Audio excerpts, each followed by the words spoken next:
नमस्ते दोस्तों, मैं गौरव अग्रवाल आज आपके बीच फिर एक नया topic supply, metering and loads लेकर आया हूं। सर्वप्रथम पुनः आप सभी से निवेदन करूंगा कि इस वीडियो को शेयर और लाइक ज़रूर करें, जिससे कि इस वीडियो का लाभ और उपभोक्ताओं को भी मिल सके, तथा मेरे चैनल को सब्सक्राइब भी करें, जिससे कि आपको राजस्थान की विद्युत कंपनियों की और भी जानकारियां निरंतर मिलती रहे। आइए तो देखते हैं ये topic supply, metering and load क्या है।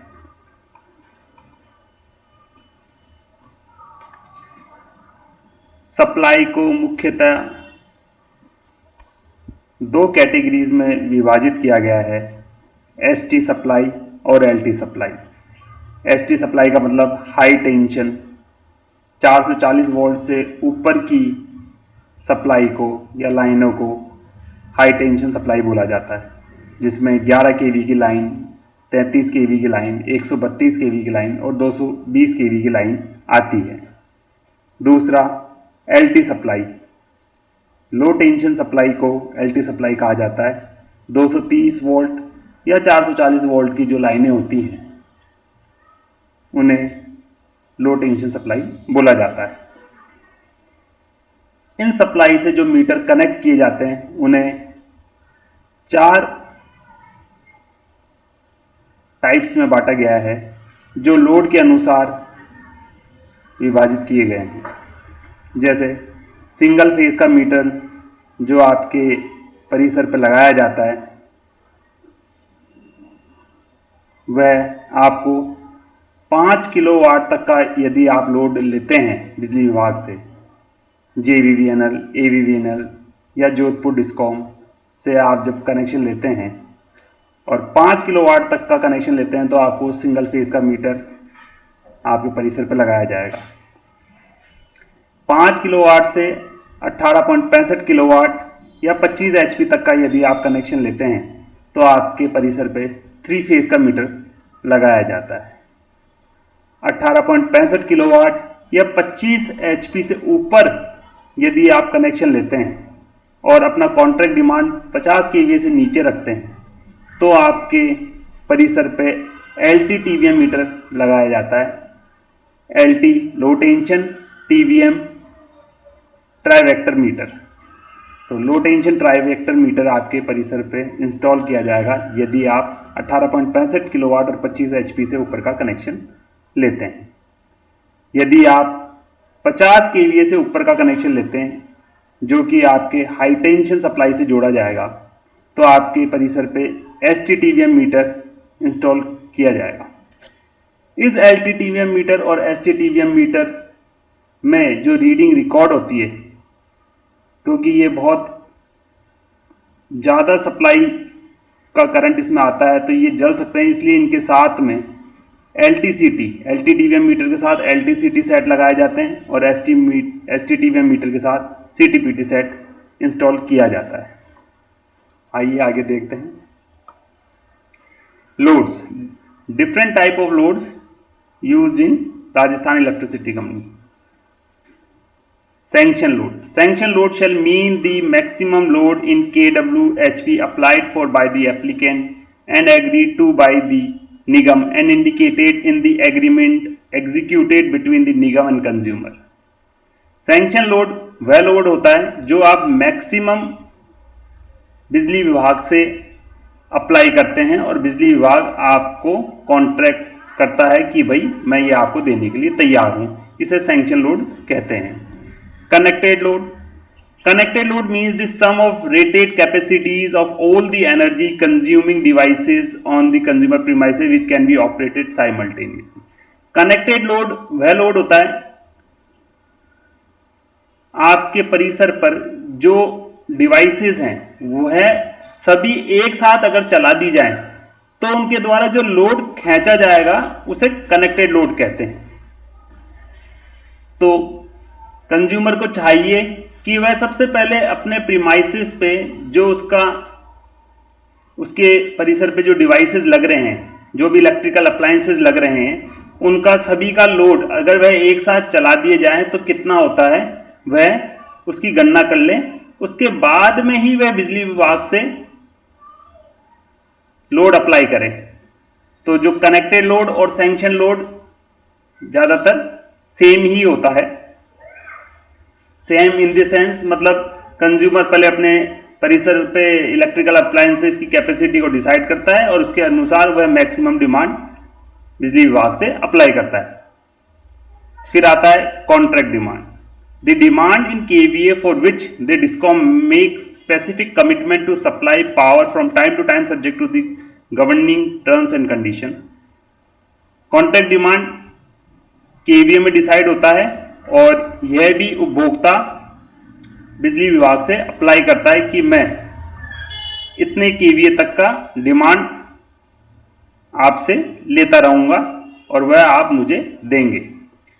In cases where the contract demand has been given in kW, the contract demand in kVA for tariff purpose shall be determined by adopting the average power factor as 0.90।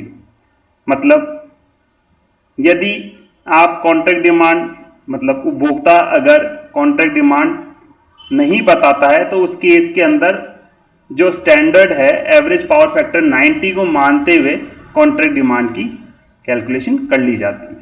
आइए आगे देखते हैं, contract demand को और समझाएंगे। Contract demand basically जो consumers होते हैं जिनका सैंक्शन कनेक्टेड लोड अबो 25 एचपी और 18.65 किलोवाट से ऊपर होता है और 50 केवीए से नीचे होता है, उनके पास ऑप्शन होता है कि वह इसे डिक्लेयर कर सकते हैं। इसका मतलब जो 25 केवी और 18.65 किलोवाट से नीचे के उपभोक्ता होते हैं उन्हें कॉन्ट्रैक्ट डिमांड ऑप्ट करने की जरूरत नहीं होती है, यह उन पर अप्लाई नहीं होता है। कॉन्ट्रैक्ट डिमांड 18.65 किलोवाट और 25 एचपी से नीचे वाले उपभोक्ताओं को डिक्लेयर करने की कोई जरूरत नहीं है। उनके जो स्थायी शुल्क की गणना होती है उसमें इसकी कोई उपयोगिता नहीं होती, इसलिए उनको ये बताने की जरूरत नहीं है।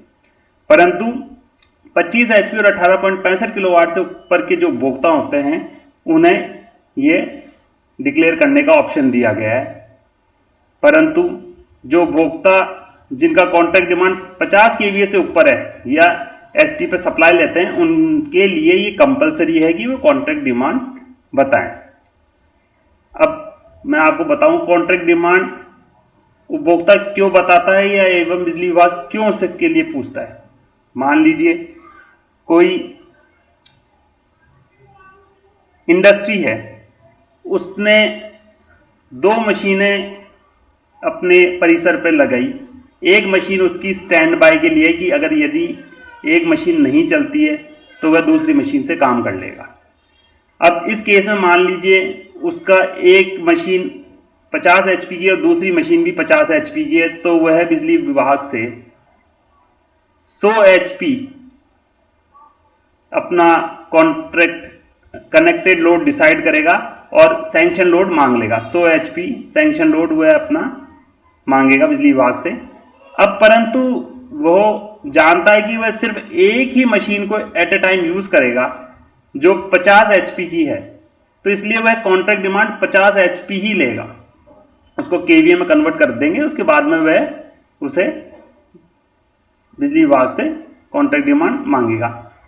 अब क्योंकि वह ऐसा क्यों करता है उपभोक्ता, क्योंकि अब जो स्थायी शुल्क है वह उस 50 एचपी पर ही लगे, क्योंकि वह दोनों को ऑपरेट तो करता नहीं, एक ही मशीन को ऑपरेट करता है, तो इसलिए वह ये इस प्रकार अपने बिजली के बिल में लगने वाले स्थायी शुल्क को बचा सकता है। एक और एग्जांपल देखते हैं, जैसे होटल इंडस्ट्रीज है। होटल इंडस्ट्रीज में उनके जो होटल्स के कमरे होते हैं उनमें एसी भी लगे हुए होते हैं, साथ में गीजर्स भी लगे हुए होते हैं। अब जब वह सैंक्शन लोड बिजली विभाग से अप्लाई करेंगे तो उन्हें एसी और गीजर दोनों के लोड के अनुसार सैंक्शन लोड अप्लाई करना पड़ेगा। परंतु एट ए टाइम गर्मियों में एसी चलेंगे और ठंड में गीजर चलेंगे, तो इसलिए वह अपना कॉन्ट्रैक्ट डिमांड कम अप्लाई कर सकते हैं, जिससे कि वह अपनी स्थायी शुल्क में बचत कर सके। आइए आगे देखते हैं। Installation reading of maximum demand indicator is compulsory for consumers having sanction connected load above 25 HP 18.65 kilowatt. बिजली के बिल में एमडीआई को नोट करना 18.65 और 25 HP से ऊपर के उपभोक्ताओं के लिए कंपलसरी है। इनके बिल में एमडीआई केवीए की रीडिंग मेंशन जरूर होगी। एक्चुअल रिकॉर्डेड डिमांड और मैक्सिमम डिमांड और demand means the average KVA delivered to the point of supply of the consumer during any consecutive period of 30-15 minutes as per the integration period of meter of maximum use during the month। अब जो ये MDI जो ये demand है, ये क्या होता है? ये एवरेज केवी होता है जो मीटर की कॉन्फ़िगरेशन के अनुसार किसी मीटर में 30 मिनट पर रिकॉर्ड होता है तो किसी मीटर में 15 मिनट पर रिकॉर्ड होता है। हर 15 मिनट या 30 मिनट पर मीटर जो मैक्सिमम डिमांड होता है इसको रिकॉर्ड कर लेता है और उससे फिर अगले 30 या 15 मिनट वाले से कंपेयर करता रहता है। इस प्रकार पूरे महीने के अंदर जो मैक्सिमम डिमांड गई होती है उसके अनुसार उपभोक्ता के बिल में स्थायी शुल्क की गणना की जाती है। Billing demand. अब बिलिंग डिमांड क्या होता है? Billing demand shall be the maximum demand actually recorded during the month. अब जो ये मैक्सिमम डिमांड जो मीटर ने रिकॉर्ड करी थी ये, या फिर जो कॉन्ट्रैक्ट डिमांड जो आपने कॉन्ट्रैक्ट डिमांड ऑफ करी है उसका 75%, इन दोनों में से जो भी ज्यादा होगा उसे बिलिंग डिमांड कहा जाता है। एक एचपी 0.746 किलोवाट के बराबर होता है। किलोवाट की गणना करने के लिए आपको एक एचपी को 0.746 से डिवाइड करना है तो आपका किलोवाट आ जाएगा। एक किलोवाट 0.9 केवीए के बराबर होता है बिजली विभाग के स्टैंडर्ड के अनुसार। केवीए इक्वल्स टू केवीए निकालने के लिए आपको 1 किलोवाट को 0.9 से डिवाइड करना है तो आपका केवी आ जाएगा। आइए आगे इन्हें स्ट्रक्चर के रूप में समझते हैं क्या होता है।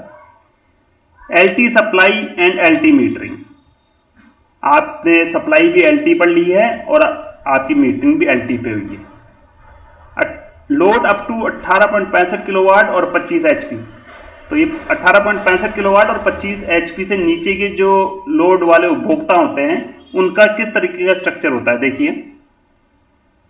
एलटी सप्लाई जारी है, 230 या 440 वोल्ट की इलेक्ट्रिक लाइन है, उसमें से एलटी सप्लाई निकली, आपके सिंगल फेज या 3 फेज के होल करंट मीटर में गई, वह रीडिंग रिकॉर्ड करेगा और उसके बाद में आपके प्रीमाइसेस चाहे घर हो चाहे दुकान हो या आपकी इंडस्ट्री हो उसमें जाती है। तो ये यहाँ पर सिंगल फेज का ही या 3 फेज का मीटर लगता है। आइए आगे देखें। ये स्ट्रक्चर फिर LT supply and LT metering का है, परंतु यहाँ पे लोड 18.65 किलोवाट और 25 एचपी से ऊपर और कॉन्ट्रैक्ट डिमांड 50 केवीए से नीचे के केसेस में किस तरीके का स्ट्रक्चर होता है देखिए। इसमें एचटी सप्लाई 11 केवी लाइन की जो इलेक्ट्रिक लाइन है उसमें से करंट आया, सबसे पहले ट्रांसफार्मर में जाएगा, एसटी सप्लाई ट्रांसफार्मर में गई, ट्रांसफार्मर ने उसको एलटी में कन्वर्ट करा, फिर वह एलटीसीटी में गई, फिर एलटीसीटी से वह एलटीटीवीएम मीटर में गई, फिर एलटीटीवीएम मीटर से आपके परिसर में गई। तो यह स्ट्रक्चर जिनका लोड 18.65 और 25 एचपी से नीचे ऊपर होता है और कॉन्ट्रैक्ट डिमांड 50 केवी से नीचे होता है उसके अंदर यह स्ट्रक्चर होता है। आइए इसके आगे ST supply and ST metering का स्ट्रक्चर देखें, जहां पर उपभोक्ता ने एसटी की सप्लाई ली है और मीटरिंग भी एसटी पर हुआ है। यहां पर एसटी की सप्लाई है, 11 केवी की इलेक्ट्रिक लाइन है, उसमें से एसटी की सप्लाई आई, सबसे पहले सीटीपीटी सेट में वह जाएगी, फिर सीटीपीटी सेट से एसटीटीवीएम मीटर में जाएगी, फिर एसटीटीवीएम मीटर ने रीडिंग रिकॉर्ड करी, उसके बाद में ट्रांसफार्मर में जाएगी, फिर ट्रांसफार्मर इस एसटी सप्लाई को एलटी सप्लाई में कन्वर्ट करेगा और ये आपके कंज्यूमर के प्रीमाइसेस में जाएगी। ये एसटी सप्लाई और एसटी मीटरिंग का स्ट्रक्चर है। आइए आगे देखते हैं। एक एनडीएस कैटेगरी के एग्जाम्पल को समझते हैं, जिससे आपको अभी तक के जो भी ये लोड्स हैं वह समझ में आ जाएगी, सप्लाई और मीटरिंग भी समझ में आ जाएगी। लोड है 18.65 किलोवाट और 25 एचपी से नीचे के उपभोक्ताओं के लिए। इसमें कॉन्ट्रैक्ट डिमांड का जो ऑप्शन है वो एप्लीकेबल नहीं होता है, इनको कॉन्ट्रैक्ट डिमांड ऑप्ट करने की जरूरत नहीं होती है। सप्लाई एलटी पर दी जाएगी इनको। मीटरिंग 3 फेज का या सिंगल फेज का लगाया जाएगा। 5 किलोवाट तक सिंगल फेज है और 5 किलोवाट से ऊपर 3 फेज का मीटर लगता है इन पर। अब जैसे एक उपभोक्ता का एग्जांपल लें, इसने सैंक्शन लोड 18 किलोवाट अपना रखा, कनेक्टेड लोड भी 18 किलोवाट। सबसे पहले इसने डिसाइड किया होगा कि मुझे जो सारे अप्लायंसेस चला लूं तो 18 किलोवाट का ही लोड जरूरत पड़ता है। उस अनुसार इसने बिजली बोर्ड से 18 किलोवाट का सैंक्शन करवा लिया लोड। कॉन्ट्रैक्ट डिमांड इसको ऑप्ट करने की जरूरत नहीं है, इस पर एप्लीकेबल नहीं होता है। 18.65 किलोवाट से नीचे एमडीआई इंस्टॉल करने की जरूरत नहीं होती, इसलिए इसके एक्चुअल रिकॉर्डेड डिमांड भी पता नहीं पड़ी। अब इस पे ये फॉर्मूलाज अप्लाई नहीं होंगे और सीधी जो स्थायी शुल्क लगेगा इस पे 150 रुपए पर किलोवाट के हिसाब से 18 किलोवाट पे लग के 27 रुपए लग जाएगा। दूसरा एग्जांपल देखें, किसी उपभोक्ता का load above 18.65 kilowatt and 25 HP and CD below 50 KVA. अब इसमें ये जो उपभोक्ता है इसने सीडी का ऑप्शन नहीं लिया है, इसने ऑप्ट नहीं करा, क्योंकि 50 केवीए से नीचे के जो उपभोक्ता होते हैं उनके पास ऑप्शन होता है कि वह सीडी ऑफ भी कर सकते हैं और चाहे ना भी कर सकते हैं। सप्लाई एलटी पर मिलेगी, एलटीटीवीएम मीटर लगाया जाएगा। अब इस उपभोक्ता ने 30 किलोवाट का सैंक्शन लोड लिया है, कनेक्टेड लोड भी 30 किलोवाट है। कॉन्ट्रैक्ट डिमांड इसने ऑप्ट नहीं करा, तो यह अपने फाइल में या जो लिखेगा वह 0 लिख सकता है अथवा बिलो 50 केवीए लिख सकता है।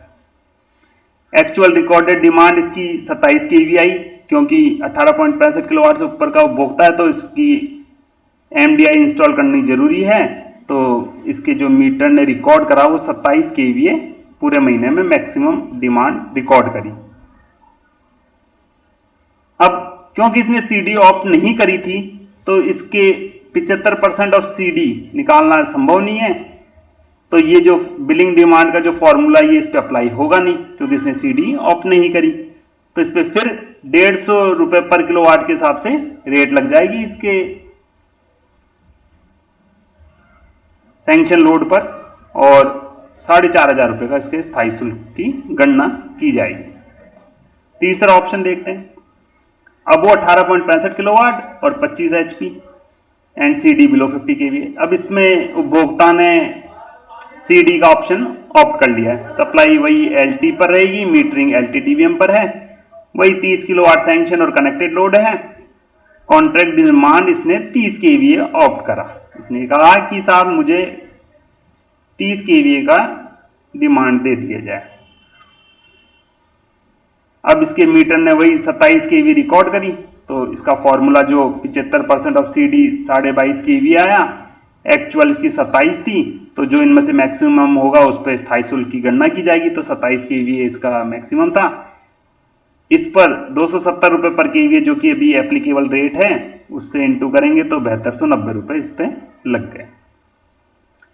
अब देखिए इन दोनों ऑप्शनों में ऑप्ट करने और ना ऑप्ट करने में क्या फायदा है, यही देखना है उपभोक्ता को कि किस में उसका फायदा है। ये फायदे को देखते हुए ही इस रेंज में 18.65 किलोवाट 25 एचपी और बिलो 50 के अंदर उसे अपने आप को समझना होगा कि किस में उसका फायदा है, उसी अनुसार उसे कॉन्ट्रैक्ट डिमांड ऑप्ट करनी है नहीं करनी है, या कितनी करनी है कि जिससे उसको फायदा हो सके, वह देखते हुए ये डिसाइड कर सकता है। परंतु इसमें साथ में अपने एट ए टाइम जो लोड यूज में आना है उसका भी ध्यान रखना है। ऐसा नहीं है कि स्थायी शुल्क को बचाने के लिए जो लोड आ रहा है उससे भी कम वह ऑप्ट कर ले, नहीं तो उस पर डिमांड सरचार्ज लग जाएगा, तो इसलिए इसका भी ध्यान रखना है। आइए आगे देखते हैं।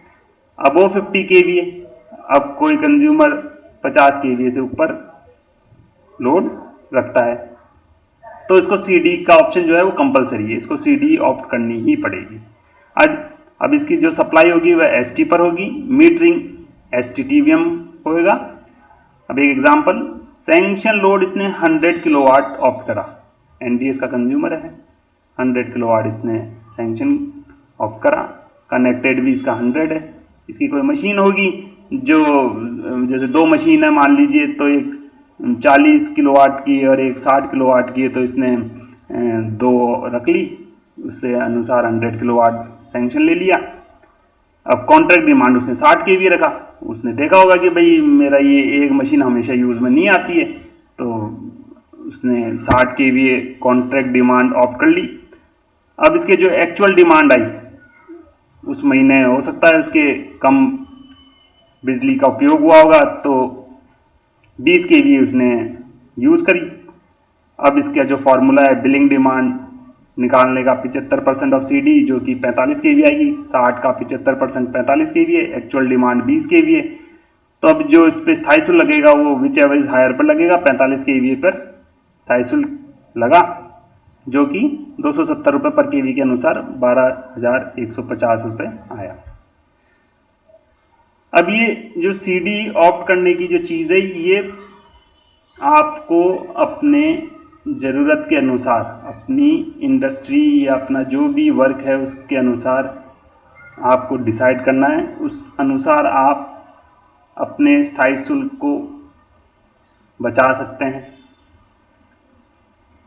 और अपने लोड के अनुसार इसको ऑप्ट कर सकते हैं। धन्यवाद।